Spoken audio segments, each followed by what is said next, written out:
You want the girl? Yeah, I most certainly do. I can't fight you, you're old. The Magnificent Butcher didn't follow the rules. It broke bones, broke cameras, and nearly broke Samo Hung's spine in half. What started as a tribute to Wong Fei-hung turned into a film where actors bled for real, stunts went catastrophically wrong, and one fight scene, the censors banned it in 3 countries. These are 20 weird facts about the Magnificent Butcher. And the bonus, let's just say the final fight almost killed everyone on set. Grab your chopsticks, this ride gets brutal fast. Number 1. Before cameras rolled, Samo Hung had a problem. He was supposed to play Lam Sai-wing, the legendary butcher who trained under Wong Fei-hung, but Samo didn't look the part. He was round, jovial, built like a teddy bear with fists. The studio wanted someone leaner, sharper, more traditionally heroic. They pushed for another actor, someone with the classical kung fu physique that audiences expected. But director Yuen Wu-ping refused to budge. He'd watched Samo move, watched him flip, watched him turn his body into a weapon that defied physics. Yuen knew that Samo's size wasn't a limitation, it was the secret. Because when a man that size moves like lightning, audiences don't just watch, they gasp. So Yuen made a bet with the producers. Give Samo 1 week of filming. If the dailies don't convince you, recast him. They agreed reluctantly. And on day 3 of shooting, after watching Samo execute a flying kick that sent a stuntman through a fake wall, the producers went silent. By day 5, they stopped asking questions. Samo Hung wasn't just playing the Magnificent Butcher. He was rewriting what a martial arts hero could look like. And once those first fight scenes hit the editing room, nobody ever questioned the casting again. Number 2. The opening fight scene wasn't supposed to be brutal. It was meant to be playful, comedic, a warm-up to show Lam Sai-wing's skill without drawing blood. But when the cameras started rolling, something shifted. Samo and his opponent, a veteran stuntman who'd worked on dozens of Shaw Brothers films, decided to push harder. One punch connected with real force, then another. The choreography became a conversation. Each hit answered with a counter, each block met with escalation. Director Yuen Wu-ping watched from behind the monitor, hand hovering over the cut button, but he couldn't bring himself to stop it. What was unfolding wasn't rehearsed, it was alive. The crew fell silent. The only sounds were fists hitting pads, feet scraping concrete, heavy breathing between exchanges. They shot for 6 hours straight without breaking. By the end, both fighters were drenched, bruised, barely able to stand. The stuntman had a cracked rib. Samo had a split lip and a swelling eye. And Yuen had footage so visceral, so raw, he knew he'd never get another take like it. When the scene finally made it to theaters, audiences erupted. Not because it was funny, because it felt real. And that intensity, that willingness to bleed for authenticity, it set the tone for everything that followed. Number 3. Kwan Tak-hing was 76 years old when he stepped onto the Magnificent Butcher set. He'd played Wong Fei-hung in over 70 films, spanning nearly 3 decades. He was a living legend, the definitive face of Chinese martial arts cinema. And when Samo Hung heard Kwan had agreed to appear in the film, he nearly backed out. Not from excitement, from terror. Samo later admitted he felt like a fraud. How could he, a comedian who threw pratfalls between punches, share the screen with the man who embodied everything noble about kung fu? On their first day together, Samo bowed so low he nearly touched the ground. Kwan laughed, pulled him up by the shoulders, and said something Samo never forgot. He said, "You move like the old masters, but you make people smile. That's rarer than you think." It wasn't just encouragement, it was permission. Permission to honor the tradition while breaking it. For the rest of the shoot, Kwan mentored Samo between takes, correcting his posture, refining his strikes, teaching him the philosophy behind every movement. And in return, Samo taught Kwan how to loosen up, how to let comedy breathe inside the action. Their dynamic became the heart of the film, the young butcher learning from the master, mirrored by the real relationship unfolding off camera. And when Kwan delivered his final line, a quiet moment of wisdom before disappearing from the frame, there wasn't a dry eye on set. Number 4. The fight at the restaurant wasn't just chaotic, it was cursed. The sequence required 47 stunt performers, hundreds of breakaway props, and a 2-story set built specifically to collapse in sections. It was supposed to take 3 days to film. It took 11. On day 1, A support beam gave out early, sending 2 stuntmen crashing through a table that wasn't meant to break. Both walked away with bruises, but the set had to be rebuilt. On day 4, a fire effect went wrong. Flames spread faster than anticipated, nearly engulfing the back wall before crew members extinguished it with blankets and extinguishers. Nobody was hurt, but shooting halted for 6 hours. On day 7, Samo Hung misjudged a leap, landed wrong, and felt something pop in his ankle. He refused medical attention, wrapped it tight, and kept filming. By day 9, the stunt team was exhausted, battered, running on fumes. Yuen Woo-ping considered scrapping the whole sequence and reshooting with a simpler setup, but Samo wouldn't allow it. He said the scene had taken too much from them to give up now, so they pushed through. And when they finally called wrap on day 11, the crew didn't celebrate, they collapsed. The restaurant fight became one of the most iconic sequences in martial arts cinema. But everyone who worked on it, they still call it the week that nearly killed the movie. Number 5. Fan Mei Sheng played the villain, and he didn't hold back. His character, Master Kwai, was meant to be ruthless, sadistic, a martial artist corrupted by power, but Fan took it further. He studied serial killers, read about psychological torture, watched footage of real street fights to understand how violence moves when there's no choreography. When he showed up on set, even the stunt team felt uneasy. During rehearsals, Fan wouldn't break character. He'd stay in Kwai's headspace, pacing, muttering, glaring. Director Yuen Woo-ping pulled him aside and asked if he was okay. Fan just smiled and said, "I want people to hate him," and they did. In the film's most disturbing scene, Kwai cripples an opponent, then mocks him while he writhes on the ground. It's uncomfortable, vicious, too real for a movie that's supposed to be fun, but that's what made it work. Because when Samo finally faces him in the climactic battle, the audience isn't just rooting for the hero, they're starving for revenge. Fan Mei Sheng didn't just play evil, he embodied it so completely that co-stars avoided him at lunch. And when his character finally falls, beaten and broken, theaters erupted in applause, not for the stunt work, for the catharsis. Fan gave them a villain worth destroying, and in doing so, he elevated the entire film from action comedy to something darker, something that lingered long after the credits rolled. Number 6. The training montage almost didn't happen. In early cuts of the film, the sequence where Lam Sai-wing learns from Wong Fei-hung was shorter, simpler, just a few quick shots to show progression. But test audiences felt disconnected. They didn't understand why Lam suddenly became so skilled. The studio demanded reshoots, but there was a problem. Kwan Tak-hing had already moved on to another project. His schedule was locked for months. Yuen Woo-ping refused to use a body double. He said it would dishonor Kwan's legacy. So, they waited. For 4 months, production sat in limbo while Samo kept training, refining his technique, staying ready. When Kwan finally returned, they had 3 days to shoot the entire montage. No breaks, no second chances. They filmed from sunrise to midnight, 3 days straight. Samo practiced the same movements hundreds of times, perfecting the rhythm, the breathing, the philosophy embedded in every stance. Kwan pushed him harder than any director ever had, correcting the smallest details, demanding precision. And when they finally wrapped, both men were spent. But what they captured was magic, not just skill, but transformation. You could see Lam Sai-wing evolve in real time, frame by frame, from a clumsy butcher into a warrior. And because of that delay, because they waited for the right moment with the right people, the training montage became the soul of the film. A reminder that some things can't be rushed. Some things require patience, discipline, and the willingness to wait for greatness. Number 7. Samo Hung designed every fight in the film, but he didn't do it alone.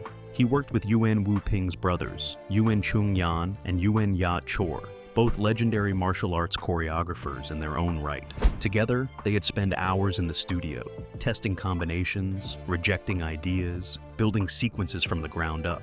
But their process was brutal. They didn't use storyboards or diagrams. They fought it out, full contact, until something clicked. If a move didn't feel right, they'd hit each other until they found the rhythm. Samo later admitted he went home bruised almost every night during pre-production. But the pain was worth it, because what they created wasn't just choreography, it was conversation. Each fight told a story. The drunken boxing sequence showed Lam's creativity and adaptability. The pole fight demonstrated precision and focus. And the final battle, A war of endurance, philosophy, and will. Every punch had meaning. Every block revealed character. And because the choreographers had tested everything on their own bodies first, the stunt team knew exactly what was possible and what would send someone to the hospital. It was a system built on trust, experience, and a shared understanding that great action doesn't come from safety. It comes from risk. Controlled, calculated risk, but risk nonetheless. And when audiences watched those fights unfold, they could feel it. The weight, the danger, the truth. Because every movement had been earned in blood long before the cameras ever rolled. Number 8. The censors didn't know what to do with The Magnificent Butcher. In Hong Kong, it passed with minor edits. But when it hit international markets, problems started. The British Board of Film Classification flagged the crippling scene, calling it sissies, excessively cruel and unsuitable for entertainment purposes. They demanded cuts. Yuan Wu-ping refused. He said the violence was necessary, it wasn't gratuitous, it was consequence. If you remove the brutality, you remove the stakes. The BBFC didn't budge, so the UK version released with nearly 4 minutes removed, including the aftermath of Kwai's torture and several bone-breaking sound effects. In Australia, the censors went further. They slapped it with an R rating and banned it from certain theaters entirely, citing concerns that it glorified violence. Yuan was furious. He argued that the film condemned cruelty, that the villain's actions were clearly evil, that audiences weren't stupid. But the censors didn't care about context. They cared about optics. And a movie where a man's legs get shattered on screen, that was too much for 1979 sensibilities. Ironically, the controversy helped the film. Banned versions became collector's items. Underground screenings popped up across Europe. And when the uncut version finally surfaced on home video years later, it became a cult phenomenon. The censors tried to bury it, but all they did was prove what Yuan already knew. Great art doesn't need approval. It just needs an audience willing to see it for what it truly is. Number 9. The final fight wasn't supposed to end the way it did. In the original script, Lam Sai-wing defeats Master Kwai with a single decisive blow, a clean knockout that affirms his training and growth. But when they started shooting, Samo felt it was too simple. He told Yuan, "This man nearly destroyed everything. One punch isn't enough." So they rewrote it on set. Instead of a quick finish, the fight became a marathon. 15 minutes of screen time, 23 days of shooting, over 300 individual cuts. Samo and Fan Mei Sheng battered each other relentlessly. Every fall, every strike, every desperate counter felt earned. There were no stunt doubles for the final exchange, just 2 exhausted actors pushing past their limits because the story demanded it. At one point, Samo landed a kick that sent Fan sprawling into a wooden beam. Fan's shoulder dislocated on impact. Medics rushed in, popped it back into place, and Fan refused to stop. He said, "We're almost done. Let's finish it." They wrapped the sequence 3 hours later. Both men could barely walk off set. But when the scene played in theaters, audiences sat in stunned silence. Not because of the spectacle, because of the emotion. You could see 2 warriors giving everything, holding nothing back, fighting not for glory but for survival, for honor, for the people they loved. It wasn't just action, it was catharsis, and it became the gold standard for martial arts finales for decades to come. Number 10. By the time production wrapped, the film had broken 5 cameras, sent 12 stunt performers to the hospital, and burned through 3 times its original budget. The studio was furious. They wanted a small, profitable kung fu comedy. What they got was an epic that demanded everything from everyone involved. But Yuan Wu-ping didn't apologize. He knew what they'd created. And when The Magnificent Butcher premiered in Hong Kong on December 30th, 1979, it shattered box office records. Lines wrapped around city blocks. Screenings sold out for weeks. Critics called it a masterpiece, a perfect blend of humor, heart, and bone-crushing action. And audiences, they didn't just watch it once, they came back, again and again. Because The Magnificent Butcher wasn't just a movie, it was proof that martial arts cinema could be funny without being silly, brutal without being meaningless, entertaining without sacrificing soul. Sammo Hung became a legend. Yuan Wu-ping cemented his reputation as one of the greatest action directors alive. And somewhere in the chaos, through all the injuries and arguments and near disasters, they'd created something timeless. Number 11. The pole fight in the marketplace required precision timing, but nobody told the extras. The scene called for Samo to spin a wooden staff through a crowded street, weaving between pedestrians while fighting off attackers. Simple enough on paper, chaos in execution. The extras were local residents hired for the day, not professional actors. Most had never been on a film set before. They were told to walk normally, act natural, maybe duck if something came too close. What they didn't know was that Samo's staff was moving at full speed, real wood, real force, inches from their heads. The first take, 3 people flinched and ruined the shot. The second take, someone screamed and dove to the ground. By the 5th take, Yuen Wu-ping was losing his mind. He gathered everyone, demonstrated the choreography in slow motion, promised nobody would get hurt. The extras nodded, still terrified. Take 6, Samo unleashed. The staff whipped past faces, between legs, over shoulders. One woman felt the wind from a strike pass her ear and didn't even blink. Another man turned at the exact wrong moment and nearly took a hit to the temple. Samo adjusted mid-swing, pulling back just in time. The whole sequence lasted 47 seconds on screen. It took 8 hours to film. And when it finally worked, when every movement synchronized perfectly, the extras erupted in applause. Not because they were relieved, because they just witnessed something impossible. And somehow, miraculously, everyone walked away unharmed. Number 12. Lee Hoi-sang played Master Kwai's henchman, and he brought his own nightmare to set. Lee was a veteran actor who'd worked in dozens of martial arts films, usually as comic relief or background muscle. But for The Magnificent Butcher, he wanted something different. He asked Yuen to let him play the character as genuinely unhinged. Not evil like Fan Mei Sheng's Kwai, but broken, unstable, dangerous in unpredictable ways. Yuen agreed, and Lee disappeared into the role so completely that the crew started avoiding him. Between takes, he'd stay in character, twitching, muttering to himself, staring at nothing. During one fight scene, he improvised a laugh so disturbing, so guttural and wrong, that Samo stopped mid-choreography and just stared. Yuen kept the cameras rolling. The laugh made it into the final cut. Later, during the scene where his character gets defeated, Lee insisted on doing his own stunts. He took a fall down a flight of stairs, no pads, no wires, just pure commitment. He hit every step on the way down, tumbled into a heap at the bottom, and didn't move for several seconds. The crew panicked, rushing over. Lee slowly sat up, blood trickling from his nose, and smiled. "Did you get it?" he asked. They did. One take, no safety net, complete insanity. And when audiences watched him on screen, they couldn't look away. Not because he was scary, because he felt real, like someone who genuinely lost their mind and dragged everyone down with him. Number 13. The drunken boxing sequence became iconic, but Samo didn't invent it on set. He'd been studying drunken style for years, training under masters who taught him the philosophy behind the movements. It wasn't about pretending to be drunk. It was about unpredictability, about moving in ways that defied logic and threw opponents off balance. But translating that to film proved nearly impossible. In real martial arts, drunken style relies on subtle weight shifts, deceptive stillness, sudden explosive movement.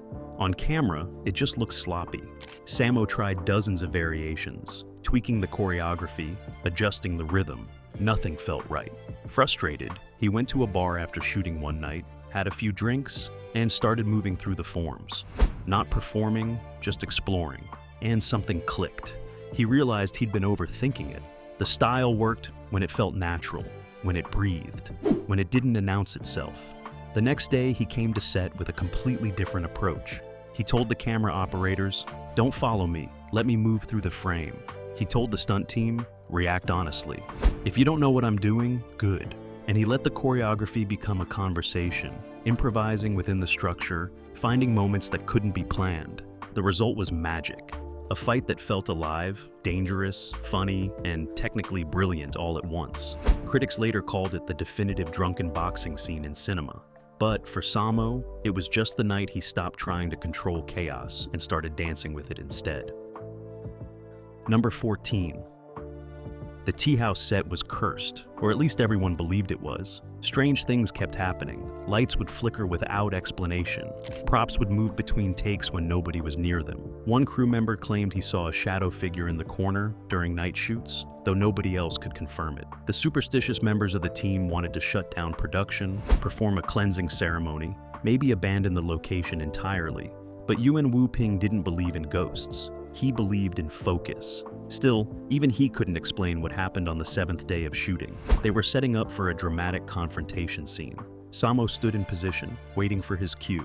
Suddenly, a large wooden beam overhead cracked, not from weight or pressure, just cracked. It didn't fall, didn't move, just split down the middle with a sound like thunder. Everyone froze. Silence. Then someone whispered, "We should leave." Yuen inspected the beam. Structurally sound, recently installed, no reason for it to break, but break it did. After that incident, the crew brought in a Taoist priest to bless the set. Incense burned, prayers were offered. And for the remaining days of shooting in that location, nothing else went wrong. Coincidence? Maybe, but nobody wanted to test it. The tea house scenes wrapped without further incident, and the set was torn down the day after they finished. Whatever presence lingered there, if anything, it stayed buried in the rubble. The footage survived. The mystery remained. Number 15. Samo's most dangerous stunt nearly ended his career. The scene required him to leap from a second-story balcony, crash through a paper screen, and land in a fighting stance. Standard stuff for martial arts cinema. Except the landing zone was concrete, barely padded, and the angle was wrong. Samo knew it was risky. The stunt coordinator knew it was risky, but they were behind schedule, over budget, and running out of time. Samo said, "One take, I'll make it work." The cameras rolled. He launched himself off the balcony, perfect form, flew through the screen exactly as planned. But when he landed, something went wrong. His left knee buckled. He felt a pop, then searing pain shooting up his leg. He didn't scream, didn't fall. Somehow, through sheer will and years of training, he stayed upright, completed the choreography, fought through the next 15 seconds of the scene. When Yuen called cut, Samo collapsed. Medics rushed in. Torn ligament, severe strain, possible fracture. They wanted to take him to the hospital immediately. Samo refused. He had them wrap the knee, ice it, and went back to reviewing the take. It was perfect. One shot, no safety net, career-threatening injury, and he'd nailed it. Doctors later told him he'd come within millimeters of permanent damage. Another inch, another angle, and he might never have walked properly again. Samo just shrugged. In his mind, the shot was worth it. And when audiences watched that scene, they had no idea they were witnessing a man gambling everything for 15 seconds of film. Number 16. The weapons used in the film weren't all props. Several of them were authentic antique Chinese weapons, borrowed from private collectors and museums. Yuen Wu-ping insisted on authenticity, believing that real weapons moved differently than replicas, had weight and history that translated to the screen. But using genuine artifacts came with risks. During the pole fight, Samo wielded a staff that was over 150 years old, a weapon that had seen actual combat. The collectors who loaned it made one request: don't break it. Easier said than done. The choreography required Samo to strike the pole against walls, floors, other weapons. Each impact sent vibrations through the ancient wood. The collectors watched from the sidelines, wincing with every hit. Halfway through shooting, a hairline fracture appeared. Production stopped. The collectors examined it, debated whether to pull the weapon. But Samo promised he'd adjust the choreography, use lighter contact, protect the staff. They agreed reluctantly. The rest of the sequence was filmed with Samo moving more carefully, striking at angles that looked powerful but distributed force safely. When they finally wrapped, the staff survived, barely. The collectors took it back, placed it in a museum display case, and never loaned it out again. But for those few days, that ancient weapon lived again, moved through the hands of a master, and left its mark on cinema history. Authentic, dangerous, irreplaceable, exactly what Yuen wanted. And the footage proved his instinct right, because you could see the difference, feel the weight, the legacy carried in every swing. Number 17. The dubbed English version almost destroyed the film's reputation. Golden Harvest sold international rights. The dubbing studio didn't consult anyone. They rewrote dialogue, added terrible jokes, turned drama into slapstick. Samo's humble character became bumbling and stupid. Philosophical exchanges became fortune cookie wisdom. They added goofy sound effects, bowings, whistles, cartoon noises that never existed. When Samo saw it in Los Angeles, he walked out, couldn't watch what they'd done. For years, Western audiences only knew this bastardized version. Critics called it cheap kung fu trash. Then the 1990s brought subtitled restorations. Everything changed. Critics recognized the artistry they'd missed, but damage was done. A generation thought it was a joke. The irony? A movie about a butcher, butchered by people who didn't understand what they had. Number 18.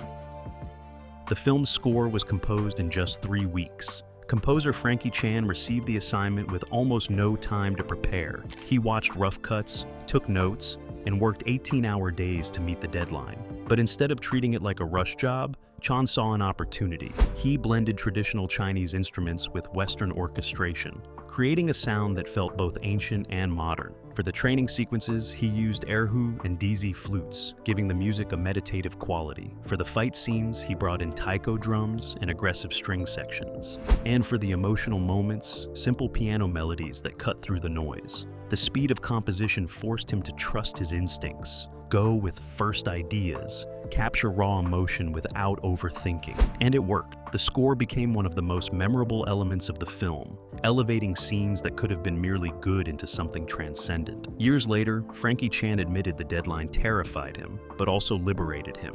He said, "When you don't have time to second-guess yourself, you find truth faster." The Magnificent Butcher's soundtrack went on to influence countless martial arts films that followed. Not because it was perfect, because it was honest, urgent, composed with the same intensity that drove every other aspect of the production. Music created in crisis, just like everything else. And somehow, like everything else, it turned pressure into art that lasted. Number 19. Box office success didn't come immediately everywhere. In Hong Kong, the film dominated, but in Taiwan, it struggled. Audiences there preferred the Shaw Brothers style, more polished, more traditional. The Magnificent Butcher felt too rough, too chaotic, too willing to mock the very traditions it celebrated. Initial screenings were half empty. Distributors considered pulling it from theaters early, but then something unexpected happened. College students discovered it. They saw something the older generation missed, a film that honored the past while making space for the future, that took kung fu seriously without taking itself seriously. Word spread through universities. Screenings became events. Students packed theaters, cheered during fights, quoted dialogue. Within 2 weeks, The Magnificent Butcher went from flop to phenomenon in Taiwan. The demographic shift shocked distributors. They had marketed it to traditional martial arts fans, but it found its audience among young people hungry for something different. This pattern repeated across Asia. Older audiences often rejected it initially. Younger viewers embraced it passionately. The film became a generational marker, a line between those who wanted martial arts cinema to stay the same and those who wanted it to evolve. And in that divide, Sammo Hung and Yuen Wu-ping found their legacy. They hadn't made a movie for everyone. They'd made a movie for the future, and the future showed up, filled the seats, and demanded more. Number 20. The final shot of the film was improvised. In the script, Lam Sai-wing walks away from the camera after his victory, disappearing into the crowd, returning to his humble life. Clean, simple, thematic. But on the last day of shooting, after months of injuries and chaos and near disasters, Samo felt it wasn't enough.